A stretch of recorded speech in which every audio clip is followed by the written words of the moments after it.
I got this 93 back in 2014, and I also let it go in 2014.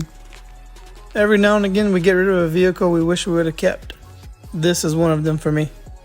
It was my only drivable car at the time. I needed something a little more daily drivable.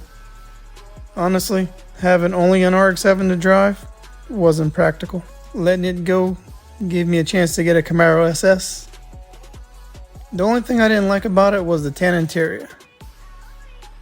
It had a sweet street-ported engine, non-sequential turbo setup, rat's nest deleted, Greddy front mount intercooler, Greddy Elbow, Greddy Pullies, coil radiator, RX-7.com intake, a Greddy exhaust, an Apexi Power FC, and a few other things.